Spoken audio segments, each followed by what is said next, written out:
what is not being followed, Mr. Speaker. Because as Parliament we've done and made policies in place, legislation is there.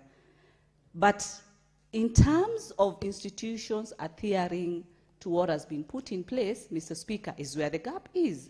Mr. Speaker, still I want to appreciate the office of the Minister for Interior on bringing to book the culprits. We've seen today, they've been arraigned in court. But Mr. Speaker, it doesn't just end there. Because over the weekend, we've really seen schools, you know, different schools from different counties, young children, and, you know, planning these massacres in terms of schools burning, Mr. Speaker. I've not come across a colleague, especially in this House, that has spoken about any strikes that resulted to burning of schools. Our times, and the school that I was in, that is St. Anne's Girls Kiriari in Embu, we only did strike once, Mr. Speaker, and never again did it ever took place, because what we went through in terms of discipline, Mr. Speaker, nobody could even think, leave alone try. But even the thought of coming up and doing strike, Mr. Speaker, did not occur. Mr. Speaker, as I conclude on the same, we have Article 37 of the Constitution that allows us to do what we call maandamano. But what we've also shown our kids in terms of how we come out and how properties is destroyed, damages that are caused, Mr. Speaker, we are the parents, and what we've really shown our young ones, Mr. Speaker, it's the high time.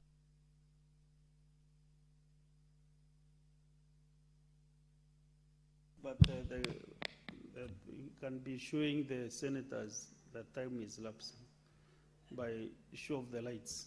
But you have concluded very well. Senator Veronica.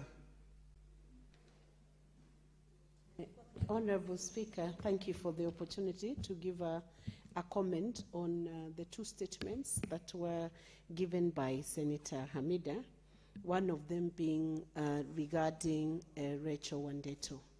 On my own behalf and on behalf of Kenya Women Senators, I want to once again offer our deepest condolences to the family of Madam Rachel Wandeto.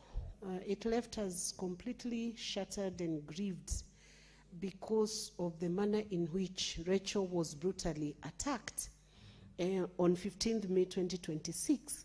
And it's unfortunate that there is a possibility that she was attacked on the basis of a tattoo of President, which she had tattooed on herself, and therefore exhibiting the level of tolerance the attackers had against Rachel's political persuasion. That's a very, very sad thing, Honorable Speaker. And though we are waiting for investigations to be concluded, we would hope that that is not the situation we are in right now in our republic, because with the robust constitution of 2010, I do not even imagine a Kenyan thinking that they can be intolerant on a divergent political opinion, Honorable Speaker, and whoever or whichever people did this, they must know we think they are big cowards who are total losers in life, in this life, and in the next life, because this is not tolerable both here on earth and even in heaven. And there is no place in heaven for those thugs, Honorable Speaker. Imagine attacking her with acid and then dousing her with petrol or some flammable content and then setting her on fire. That is brutal, it's evil, it's almost demonic, Honorable Speaker. And we want to rebuke that and strongly condemn that attack on Rachel. And as Kewosa, we will be taking measures because of the GBV that has become rampant in our republic, and want to ask the whole community to take an approach where we say no to GBV, we say no to femicide, we say no to any action that has been targeted at women and girls, or even boys, or any member of society, any aggravation and violent attacks on the lives of people. We must uphold the dignity of the right to life in the Republic of Kenya. And we truly are very sad about Rachel and all women who have suffered such fate.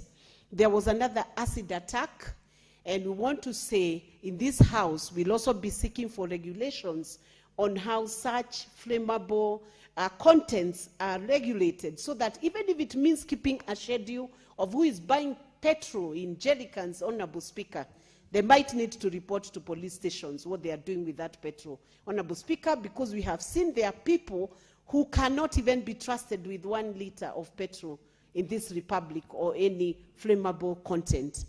We decry that this must stop. And on the schools, Honorable Speaker, we hope we'll have a substantive motion to see why the schools, the students have gone the way they have gone in Utumishi. It's very sad to see that it's girls who did it. We still need to interrogate and find out what happened to these girls, Honorable Speaker. And shockingly so, Honorable Speaker, we must also assess ourselves as parents, whether we are doing what we are supposed to do with our students, or we have outsourced all the parenting to the teachers back in the schools, Honorable Speaker. And the inspectors of schools, the ones who are supposed to take audit and quality assurance of schools, will also be called to question on what they are doing to maintain what is the safety and security concerns that arise in school setups and boardings.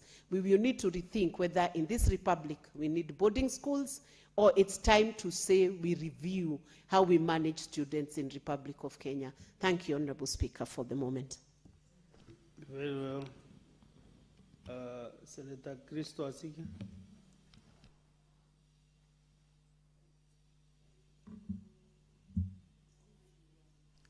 Hope my minutes are not going, Speaker. Thank you. Thank you very much, Speaker. I spent Friday at Utumishi Girls talking to families, and authorities and counselors, volunteers, teachers, and despite the whirlwind of narratives going around, let's set aside conjectures and speculation, and let's focus on the bare and undisputed truth. 16 innocent girls perished in those flames, Speaker. That's 16 futures extinguished, 16 families that are shattered. And let's make no mistake about it. What happened must be condemned, undoubtedly. It has sent chills across the country, and everyone involved will have to answer to the law for these lost lives, and also the heart wrench that has ripped through families and survivors across the country. However dynamic and compounded the circumstances continue to become, Speaker, this is not just a one-off tragedy. This is a national failure on repeat. I'll tell you the brutal truth with the facts. Let me show you. In 1998, Bombolulu girls, 26 dead because of fire. 2001, Changuli School, 67 dead. 2017, Moi Girls High School, 10 dead. 2024, Hillside, 21 dead. And now, in 2026, Utumishi Girls, 16 dead, feared to be 19, according to reports this week. Over 160 Kenyan students burned alive in school dormitories in 3 decades, Speaker. Fire after fire, recommendation after recommendation, declaration of non-compliance to schools after inspections that are ignored because they continue to remain operational because of kickbacks. While we pass blame and point fingers, Speaker, we ignore a deeper fire burning in the youth. Young people, generation after generation, not just this one, they are bold, they are empowered, and unafraid to speak.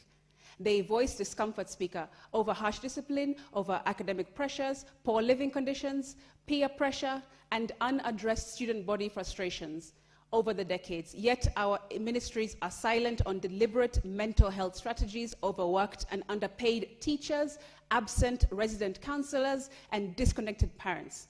And if we've learned anything about young people, Speaker, particularly now on the 2nd anniversary of the 25th of June protests, which are coming up, it is that when you don't listen to young people, they will act. Investigations must not re-traumatize survivors. Department of Children's Services should not be invisible at this moment, because so far we've seen DCI more than them. And they should be the ones to promote the Mental Health Act, the Children's Health Act, and also the Basic Education Act in all matters to do with young people in our schools. 16 souls will never graduate, Speaker, never build careers, They'll never raise families because we failed to act on what we already know we must do. I therefore call on the CS Education to act immediately. Number one, mandate professional health counselors in every single boarding school in a phased rollout, starting even next term, because this is urgent, Speaker. Next, fully implement and enforce all past recommendations for these kinds of incidences. Fire equipments, industry standard fire doors, accessible exits. We're talking about habitable dorms and psychological support for students in boarding schools and mixed schools, Speaker. Establish a national health fund, mental health fund for schools that does not take shortcuts like we have seen in the past in our institutions, Speaker. And also maybe require annual mental health audits for all schools with quarterly public reporting so that parents and the country at large can see how our kids' mental health is doing and strategies around it. The time for decisive, funded, monitored implementation is now, Speaker. We don't have any more time or any more lives that we can lose before we take this seriously as a country. I thank you. Very well. Senator Okenyuli.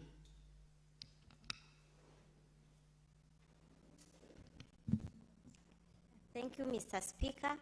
I want to support Senator Cherargei's statement on money that is sent to erroneous mobile numbers. Mr. Speaker, while Safaricom on their own has tried to improvise ways whereby you can get back your money, but I wish to state that most of the time, that is dragged. By the time you get to send a message, the money has already been used on the other side. So I think the issue of dragging how fast someone is able to get a reprieve needs to be looked into, and there's no point of sending me to my bank when I've sent money to the wrong pay bill number. But you take a very long time to claim money from that specific bank.